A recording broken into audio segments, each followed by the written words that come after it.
Hey everybody, how's it? Aloha, Black Metal Friday. Yeah, like I'm the only one that's ever done that. But I just thought, since, you know, I don't know that I've spent enough time on black metal on this channel. Depending on what you're a fan of, you're probably thinking I haven't spent enough time in any one of the genres, but there's so many different subgenres. But I guess black metal, though, is of the darkest roots of metal, I believe. Is it not? Starting way back from bands like the first one I'm going to be doing here is Venom, and the song is Die Hard, but I actually have a few songs. So we're going to sit back, grab your eggnog, or whatever it is you're going to grab to listen to your black metal show here. And once again, I want to just thank you guys so much for your support and everything. You guys know where all the links are if you want to buy me coffee, check out the headsets, etc. Let's do this. I got my very jumbo Java ready to go. I got my lineup right here, and I'm excited to bring this to you for Black Friday. This is Black Metal Friday here on the Decomposer Lounge. All right, guys, let's do this. Very first band is going to be Venom. The song is Die Hard. All right. Die Hard.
This has got, it has the feeling like this band. Now, I know that it was Venom, and there were a couple of other bands at the very beginning of this movement, and this really sounds like the super building blocks of death metal.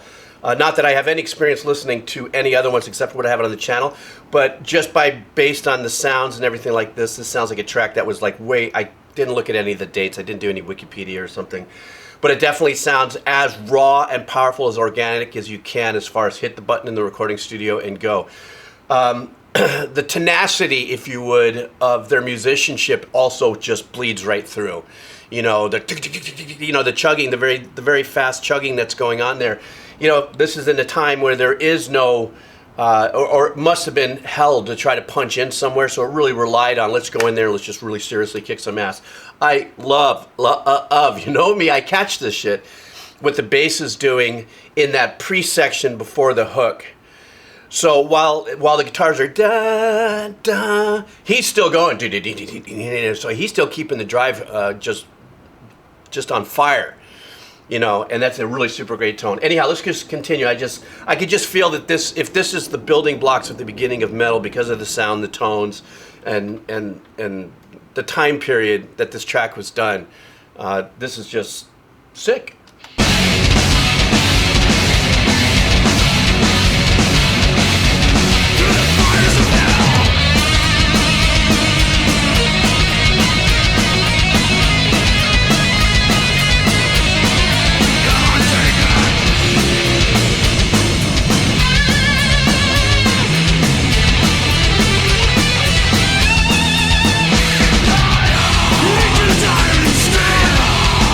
War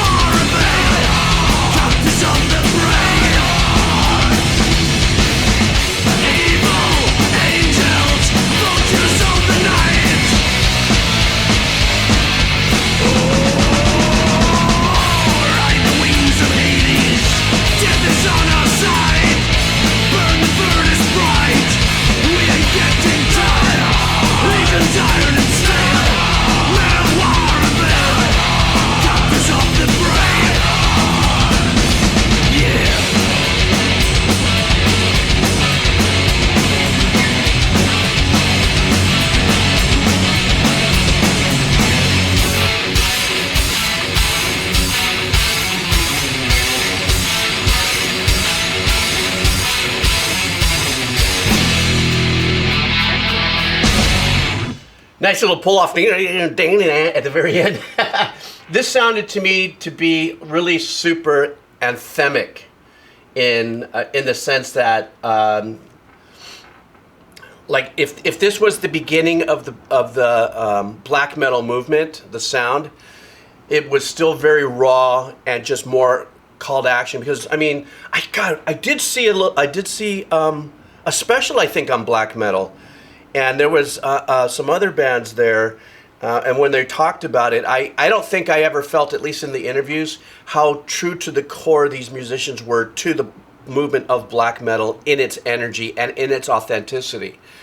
And so, because I read some comments saying, "Oh, dude, watch out, you're in for a hell of a mess," in the sense that because it's, you know, noisier mixes, less technical aspect, at least maybe in the early on, it's more raw, it's more straightforward, as if I wasn't, you know, I've listened to all kinds of music, so.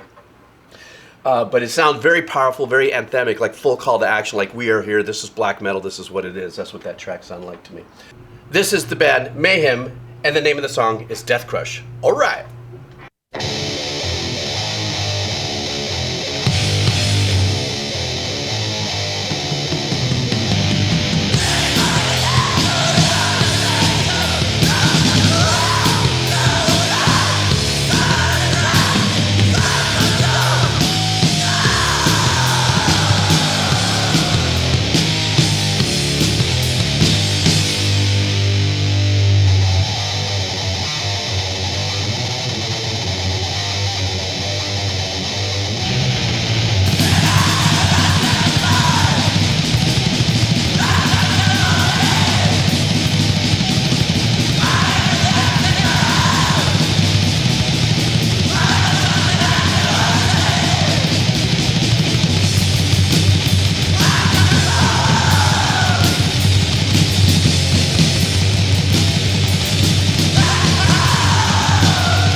Read that right there, where I just stopped. Don't worry, I'll go back a little bit to get back into this.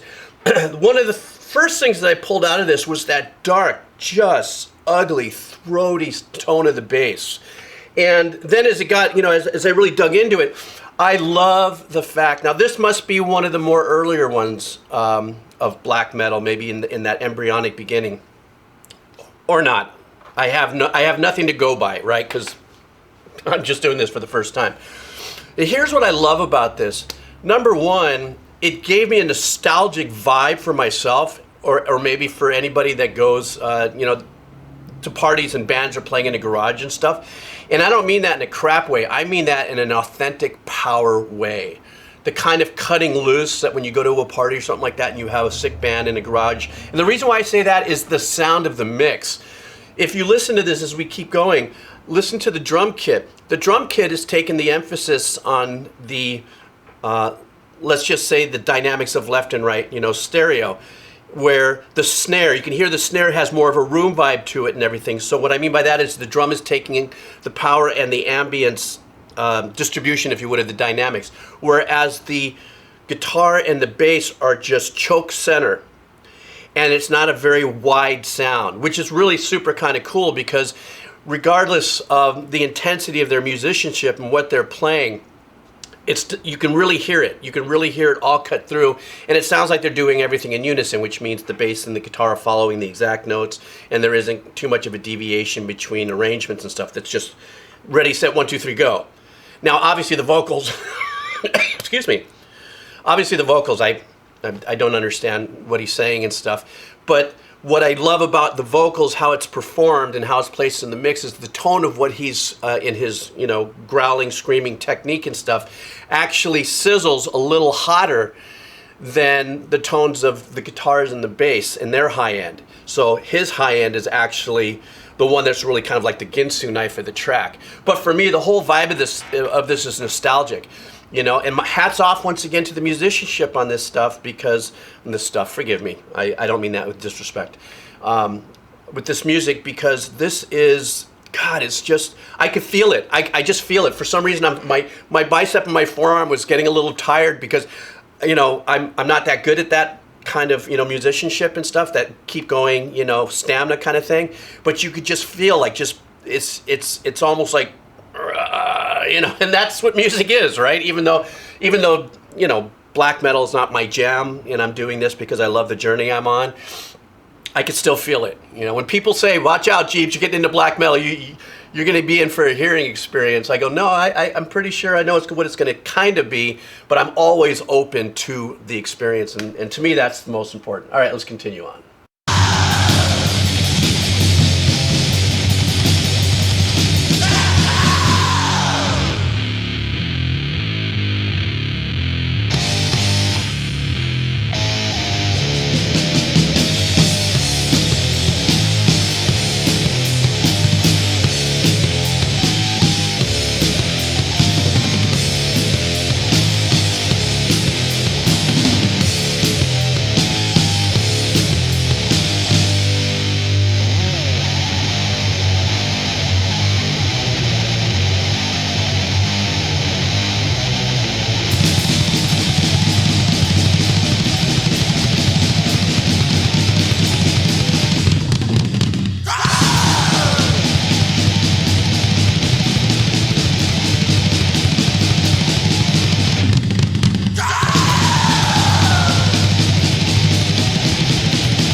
I love that little thing with the drummers going, yeah, we're done. And speaking of the drums, I just have to say, I know that some people had and maybe I saw it in this documentary, about the slight drifting in tempo and stuff, that not everybody's completely locked into the beat, fully quantized, as we all say, since the world of MIDI has started and everything like that. But that's what I love about this. That's what I love about the capturing that pure, raw performance. The drummer does that thing. You've seen me a couple of times, and I was wondering if he was doing that, if it was a version of the embryonic beginnings of blast beat, if I'm using that term right. But then I had to listen to it for a second and say, wait a minute, there's a tom in there. And then I was listening to the ride. I go, wait a minute, how's he doing that? So if it's that da-ba-do-da, so it's circling, it's cycling through, maybe like a double kick and kind of a thing. That was badass. That was so cool. And even that I couldn't really hear it, meaning like if I'm listening to it the way I'm listening to it, that's one thing. But as the pure listener who's just getting into the, full grind of the track, that is probably kind of hard to pull out because you're listening to the whole body of work right there. But for me, I was like, it made me really lean in and wanted to get a little more out of that, get a little bit more of a response, like engineering wise. I would have been like, whoa, I got to do it. No, but then that would have changed the dynamics. If the engineering, it was so important to that sound that leaving it where it was and leaving all the guitars and the bass just right down the choke, the choke middle of everything, excuse me, is what makes this magic. All right. let's continue on. All right, the next track that I'm doing is, oh, I recognize these guys because I've done a couple of them. As a matter of fact, I put it on the long burn, slow burn choice. And actually, these guys are really progressive in their engineering and their writing and everything, and this is Behemoth. So the track that I'm going to be doing from Behemoth is called Conquer All. So let's do this. This is Behemoth, Conquer All. All right.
All right, this is a massive jump, obviously, on so many levels in arrangement and musicianship and engineering, especially the engineering of these vocals. What a powerful... This is one of the very first tracks where I've heard that that vocal performance actually kind of... I can't say it definitely doesn't out-level, like if I was looking at on the LEDs and stuff, LEDs on the console, that it sounds like it's just as equal as the guitar in its power, but what makes it feel like it's creeping a little hotter is this thick, rich doubling or tripling or quadrupling of that, albeit, you know, whether it's done in post or they did layers, whatever it is. And the tone is extraordinary in the sense that it's more throaty and down, you know, darker sounding and not so sizzly like we heard in some of the very first tracks here, where some of the growling and the screaming performances had more sizzle at the top. I think I said that about, I forget which band I was just mentioning that about. Obviously, we have now more emphasis on arrangements through this, you know, melodic and with harmony. Riff, that turnaround that came in before the second verse, it seemed like a second verse, very progressively arranged. Obviously now it was so funny how I just went from one set of drum kits that I was just talking about with the track before, and how that's just raw and just the way it is, to now this is a great example of when I say how the mix and the production desire to take the track and rip it wide open. Definitive guitars, lefts and rights, and so on and so forth. The bass playing, don't have to say anything about the musicianship. These guys we already know. But what I love about the bass arrangement is before the vocals came in, there was a answer call kind of playing with the guitar here. It wasn't, you know, perfectly unison just to make it stereo. It was something happening here. But in that section before the verse comes in, the bass player is just holding down the note. Or if he's using a pick, I don't know. You always see me doing this because I'm just used to doing this with whatever little bass I have to play with what I do. But I love how he just keeps that drive down. you know, and that actually held that section together for me. That's kind of like the root note, while these guys are killing it with, you know, their arrangements and left and right and stuff.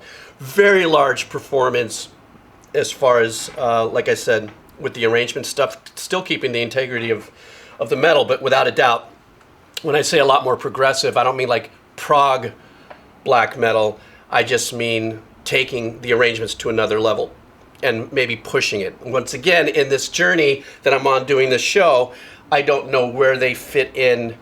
I think what I've done is I've taken these very unique slices from many different parts of the genre and put them into this. I don't know, you guys tell me. I mean, the fact that you're probably still here listening, hopefully you skipped around on the chapters, just found your favorite track, because this has been a long one. All right, let's get back to it.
You see, now, as I was saying earlier, and I won't go on about this, what's really super cool at the randomness in which I've went about these tracks is how lucky I got to have such a difference between the track right before this, when I'm talking about engineering. Hey guys, by the way, when you see me doing this constantly, don't worry, it ain't what you think it is.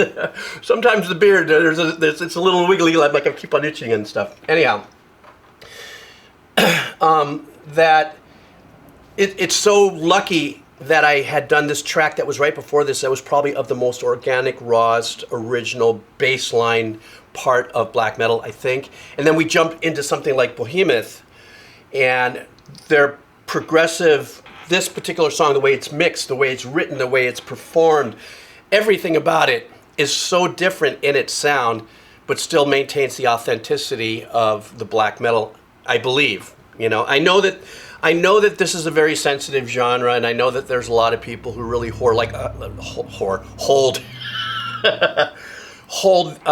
the authenticity of the genre, like I did when I saw that documentary. I get it, you know, but as part of any journey, things do change, and I think pretty much if you try as hard as you can, you still pull in the elements and keep the elements of the authenticity of a genre, even though it might go into different directions and stuff. But without a doubt, thus far, this was the most progressive, more current sounding track of everything I've been listening to thus far. Okay, short little edit there. Here we go. This is the band Bathory, and the name of the track is Hades. All right.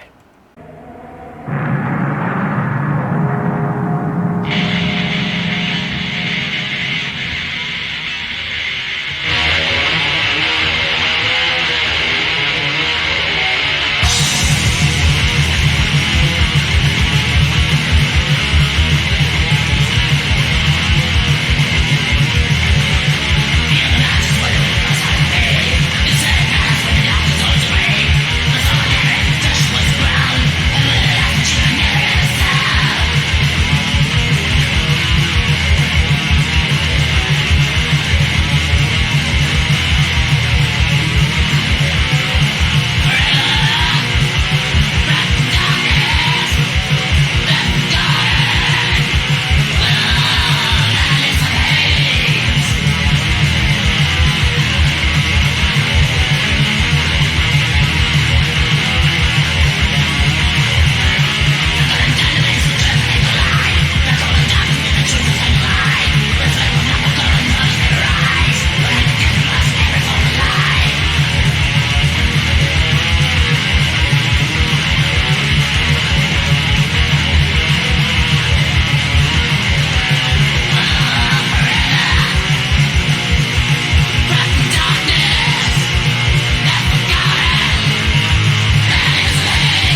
sorry I didn't stop to actually do a breakdown on that in the middle, because I got to a place where, as I was getting ready to stop, I realized how short of a track it was, so I just wanted to keep going. Now, how lucky is it that I actually get to sandwich that Behemoth track with two acts, two sounds that really take my point home about the sounds and the changes of the sounds as the years have gone on, and the changes of the production. What I loved about this track, and I just was so enamored, what a word to use during, you know, such a heavy segment, is the musicianship. Jeez, those guys were wailing on there. And the thing is that, well, just technically though, on production, once again, the drums not taking quite as much as the width as I think the very first track I listened to, but has a very unique tone and is kind of the leader in the mix, just slightly.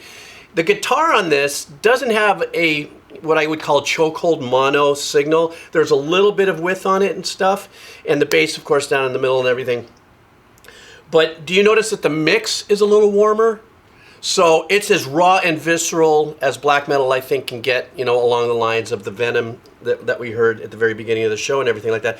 But did you notice that the sound was a little warmer? In other words, it didn't have a sizzling high end. And for me, what I loved about that is I was able to dig deeper into the vocal performance, you know. And the whole thing for me, this whole journey and stuff, was the fact, once again, like I said about the Venom musicians, the stamina, the raw stamina, the raw flow of the power that's just going through. And the other thing is, once again, I'm going to bring up the fact that it's a press, record, and go kind of vibe. And the raw performance of the band, albeit, I know that I recall saying, somebody says clicks are for dicks or something like that. I don't know.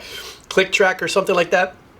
But it just seems like the rhythmical power is almost like having some kind of divining rod. The drummer is the guy, and even if there's slight drifting that happens, it doesn't bother me one bit, because it pays tribute to the authenticity of the performance, you know. So yeah, that's what I have to say about that. Okay, for the next and final track that we're doing here, I saved this up for the very end. There was a lot of requests for this band, and I'm looking and I'm going, okay. So I saw quite a few people suggest this track, and then I opened this up. Obviously, the band is, I don't know if you call Mgła or MGLA, if that's the name.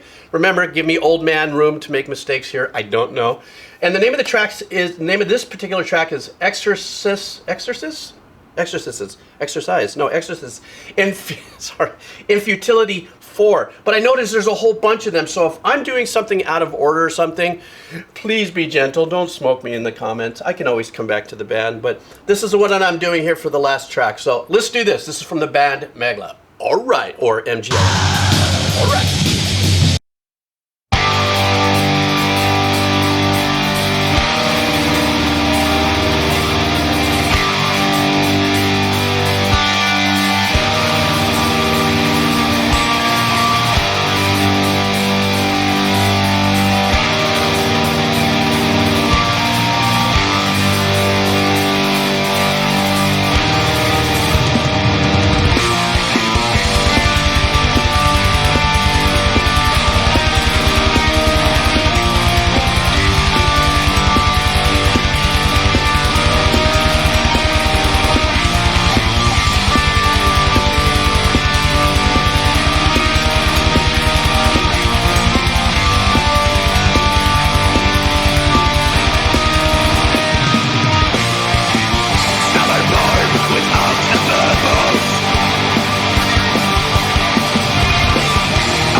first thing I want to talk about is how super sick is that drummer? At the very beginning, even with the hi-hats, you know, doing these 30 seconds and stuff. And I really was kind of like slightly set back. Remember, I don't know what to expect on this journey with the black metal. We're at a great guitar tone, but then also what they're playing or what's being played there in that opening setup of the intro, having a little bit of a da da da, you know, opening. They're hitting their power chord, and then, you know, what do you get? Picking a couple notes and letting those ring out, kind of letting you know that this is going to be a little more melodic. You know, it's not just straightforward chugging and stuff like that. And of course, then it's emphasized with that what we just heard in this little area where kind of all the mix kind of pulled back, and you heard that kind of Soundgarden-y kind of phase shifter or something kind of guitar, that I'm hearing this like kind of melody in the background. And to me, that's like this really super secret sauce in a hook. When you have something back there that you can kind of hang on to, that's completely different from the instrumentation with the darker sounds and stuff like that. So, excuse me, something else I want to bring up is back into the drummer really quick. When he's doing his stuff, do you notice that really kind of cut through nice and clean? But when the drums came in, and didn't it sound like the drums kind of sunk and sat back a little bit? So the emphasis of the high end of the cymbals, you also saw me going, that guy was killing it. It's a very unique thing that sometimes either happens in a mastering process, where sometimes certain high-end tones will breathe a little more before the power of the band comes in. It has to do with like some compression, you know, and how well and what sets in that compression. Or of course, in the actual engineering, in the mixing session, they decide to keep the overheads of a drum kit a little hotter, so that the cymbals can represent a tone. You know, like let's say between 8,000 and dog whistle. You know, that kind of thing. So I thought that was really super cool. I want to continue on because I want to talk a little bit more about this before I dig out, but I'm really digging this track.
Guitar tone. How cool is that? I love when they cut off like that. You can kind of hear the reverb that they were using on that. That sounded a little like a plate.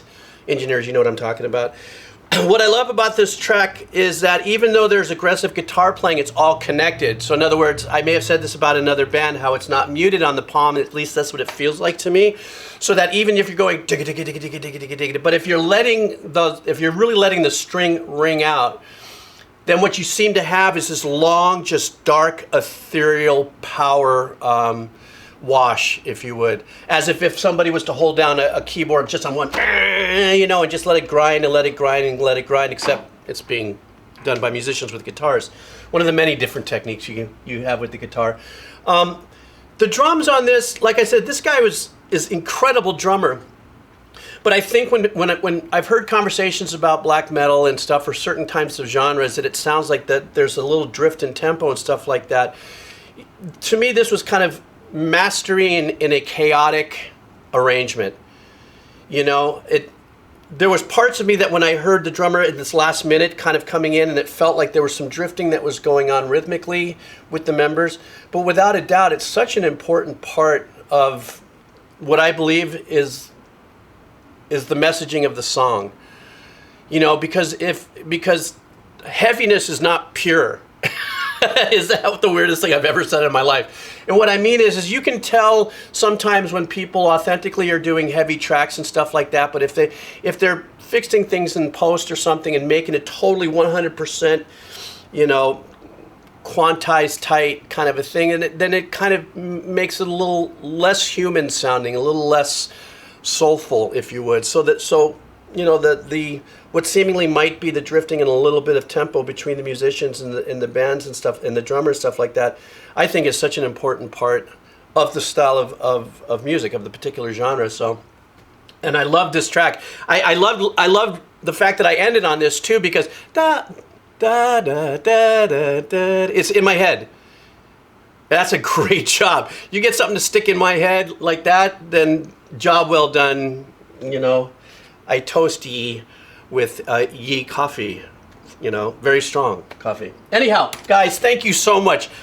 If you're still here, I don't know, I don't know what it was that kept you here. The longest show I've ever done, the most tracks I've ever done, the most energy I've given to, you know, just hitting the record button and going. Thanks for hanging out through all my dumb edits here, because I made a couple mistakes. I had some technical issues. If you want to support me and buy me some more coffee, because I've gone through my coffee, you know where all the links are. Thank you all so much. Have yourself a sick weekend. I hope you guys have a great Black Metal Friday and the rest of your weekend. You guys take care. See ya.